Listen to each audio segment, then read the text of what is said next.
Good morning masangkay. So ngayon nga for today's videos, nandito kami ngayon sa aming bukid. Kasama ko yung papa ko tsaka si Kuya Shermy yung nag-aakit ng nyug. Kasi kukuha kami ngayon ng nyug. Nagkukopras po kami ngayon mga sangkay. At yan. At yan na nga mga sangkay, tapos na kunin yung bunga ng nyug. At yan na nga iniipon muna namin yung mga bunga bago ilagay namin sa sako. So yun na mga sangkay, tapos na namin ipunin yung mga bunga ng nyug. Yan naman mga sangkay, nilagay ko na sa sako. Yan nga mga sangkay, tinulungan ako ng papa ko na ilagay yung mga nyug sa sako. Kasi nga wala po kaming kalabaw, kaya mano-mano namin itong ginagawa. At yan nga mga sangkay, tapos na namin ilagay yung mga nyug sa sako. At yan nga, ibubuhatin ko na yan. Kahit mabigat ay kakayanin para may makain.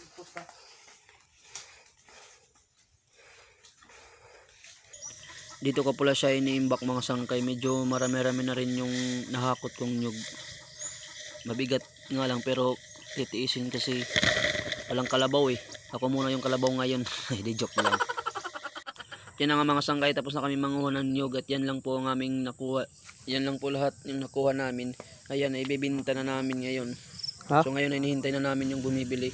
Yan ang mga sangkay, nandito na yung bumibili ng nyug. Yan. May pangbili na kami ng bigas mamaya at saka ulam. Naman. Oo, mulai niya.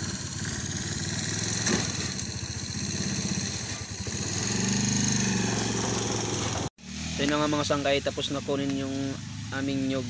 Ayun, ay bininta na nga namin. Thank you nga pala sa bumili sa aming nyug. And God bless po.